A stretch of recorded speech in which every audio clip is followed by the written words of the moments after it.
Hi everyone, welcome back to my next video. Well, we're going to continue talking about safety. So I hope you watch this and tell your friends to watch these.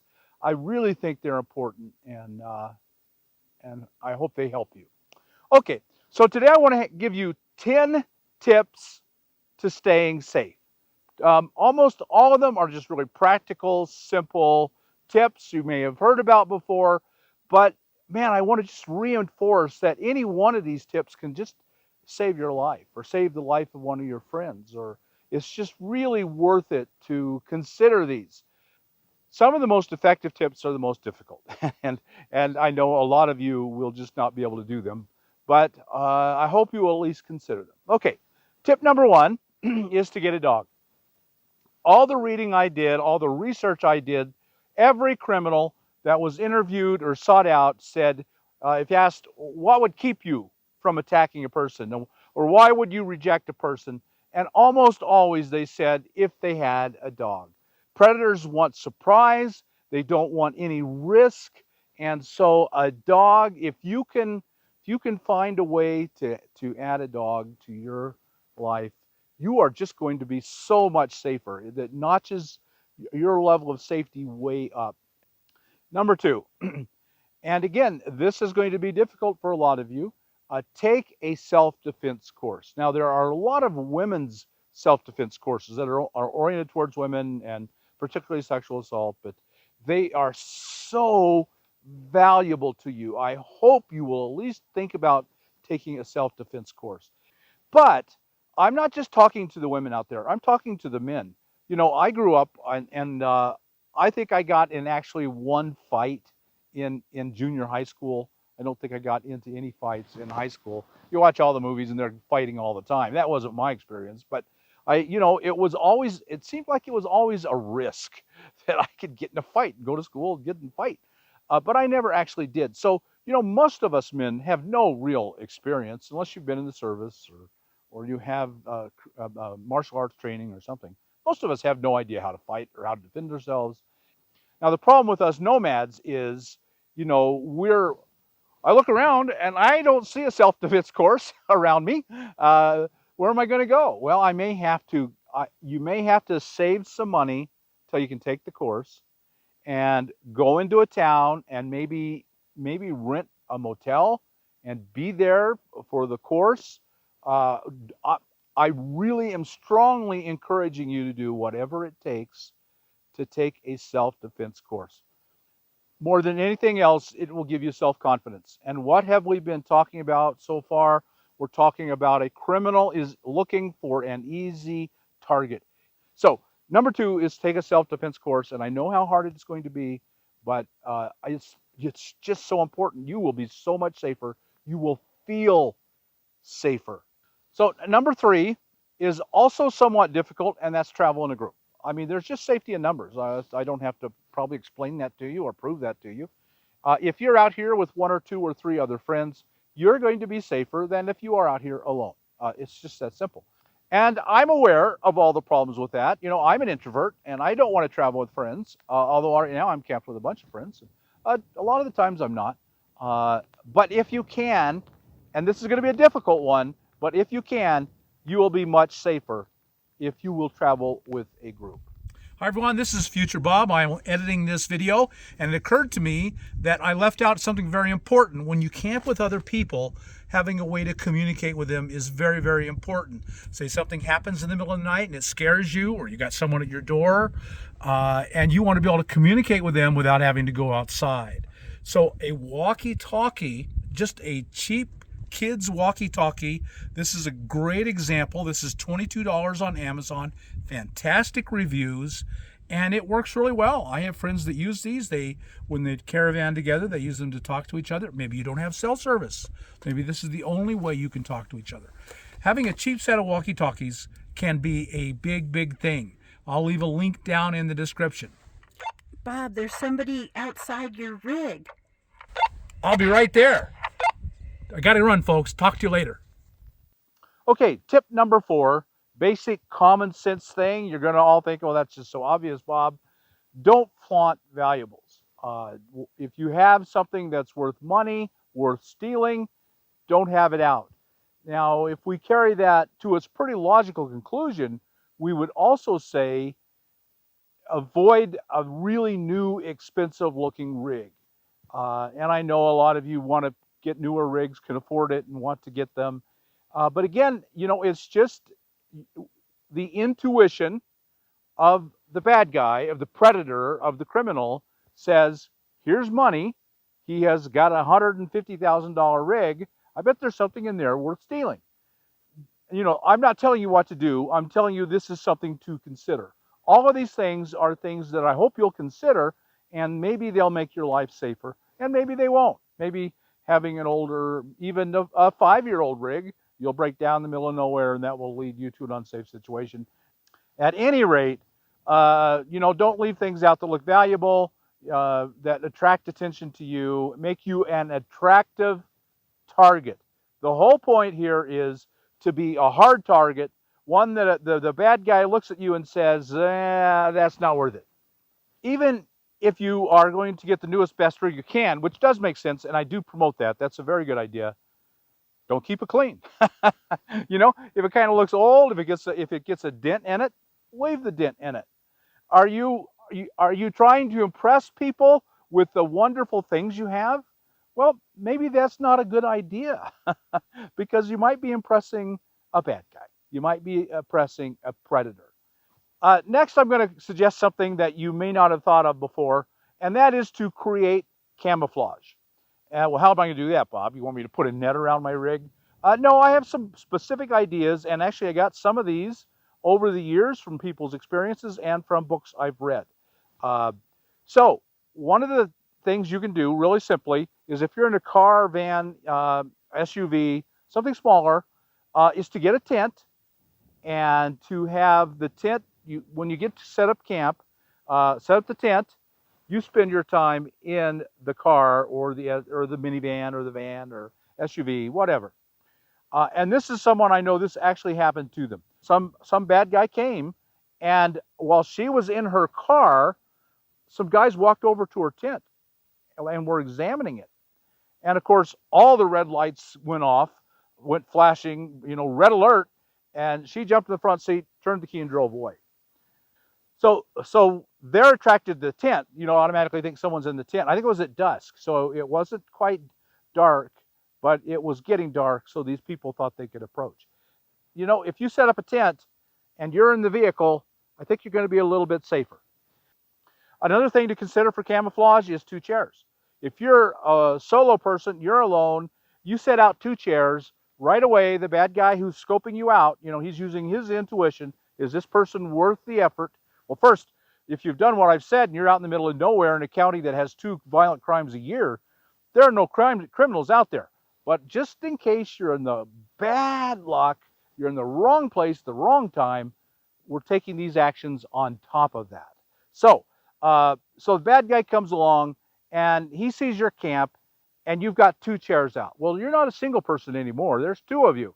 So does he want to come up on 2 people? Okay, here's some more camouflage you can do. You can take a dog bowl, a food bowl, and a water bowl, and you can set them out. Now, you don't have a dog because maybe you're allergic to dogs, you don't like dogs, you don't have room for a dog, whatever reason you've chosen not to have a dog. Well, you have the appearance of having a dog. You don't see the dog, but there's the dog bowl. And again, criminals have developed their intuition. And so in a snap, just like that, they're using their intuition saying easy target, hard target. He takes a look, sees the dog bowls, sees the 2 chairs, and says hard target, and moves on. Another way you can set up some camouflage is so you've got your chairs, your dog bowls, your tent, and carry around, especially if you're a woman, carry around a big set of men's boots. Again, it's going to take up a little room. You're going to have to buy them. Used ones from the thrift stores, ideal. They look real. They are real. And they're cheap. And so get the biggest set of men's boots you can have and leave them by one of the chairs. So not only is it likely that there are 2 of you, because there's 2 chairs, and the bad guy sees the woman, that appeals to him, but that extra chair and that extra set of big work boots, that does not appeal to him. There's a man wandering around here somewhere. I don't see him, but he's here. I'm leaving this person alone. If you've seen my ambulance, you've seen the color that I wrapped my ambulance. It was red. Nothing subtle about a red ambulance. And I wrapped it in what a lot of people lovingly call puke green.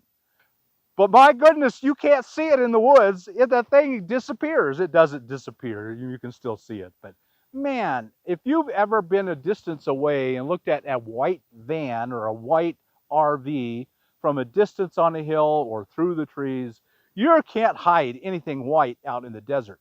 So again, this is probably something that is out of your control. But if you have any control, choose a vehicle that doesn't stick out like a sore thumb. One more camouflage. Look for a campsite that is off the road and can't be seen.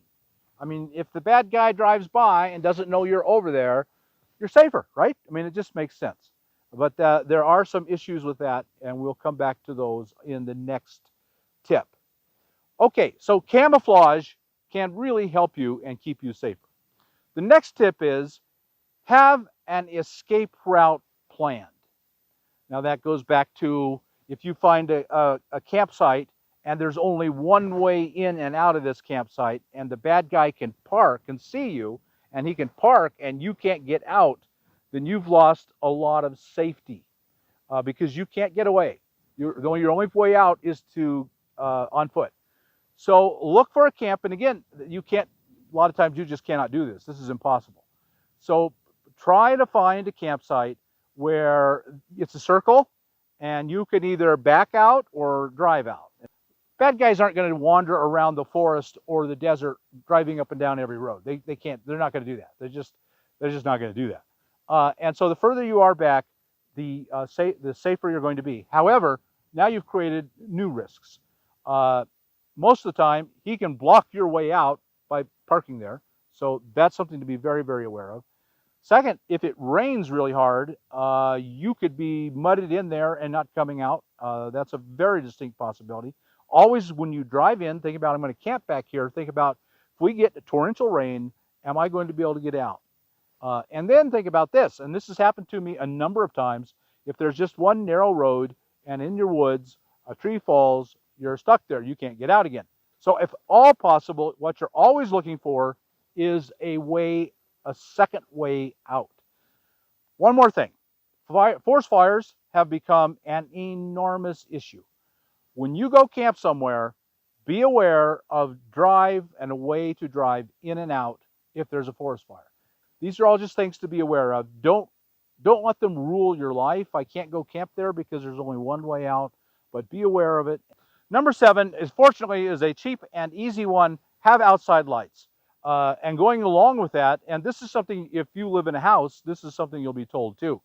Take away everything really close to your house so that the bad guy can't just sneak up in the bushes and no one can see him. Well, that's kind of what you want to do. I'm here in kind of an open area. It's open enough that someone could still go all the way around and come in through the trees. But I can hear and see someone coming from either end of the road from a long ways away, and that's really good. Okay, tip number 8, have a knife on your hip. You know you're going camping. Now, often you cannot do this when you're in town, so you're going to have to get in the habit. If you carry a knife on your hip, you're probably going to have to take it off when you're in town. I just get in the habit of taking it off unless you know you're okay. But when you're out camping, we're in the national forest here, it's completely normal and expected to be out camping and have a knife on your hip. But again, the bad guy is looking for an easy target, no risk, quick in and out, no problems. He doesn't want to get caught. He doesn't want to get hurt. And everybody with any common sense thinks to himself, this person has a knife on their hip, I'm leaving them alone. So I am not suggesting that you use this knife for self-defense, and you probably should not. While you're boondocking, always have a knife on your hip, and you're going to be a little safer. I know that sounds silly, but I really believe it's true. Number 9. Now, this is kind of an esoteric, it's not a very specific one. Think like a criminal. Now, I know it's impossible to think like a criminal. Most of us have been raised to be kind, considerate, giving people. And so the idea of hurting someone is so foreign to me. I could never even imagine the mindset that would let me think I'm going to hurt that person just for the fun of it. I can't think that way, and you can't think that way. And I also can't think of the mindset that says, oh, they have something I want, I'm going to go steal it from them. So you're not going to be able to think that way. However, I think you could make a game out of thinking, how would a criminal view me and my camp? That's what you want to do. And you want to make it a game, because obviously you're not going to do anything with it. It's just a game. It's a game that could save your life. A book I highly recommend is called Predator. I'll put a link down below. And he interviews predators. He's a longtime law enforcement. It's hard to read because these guys are so sick, but you will learn how he thinks. So then you can start look at yourself and think, when a predator looks at me, does he see an easy target or a hard target? And then, as part of the game, make yourself a hard target. Now, one of the things every criminal is expecting is that their victim will have what's called normalcy bias.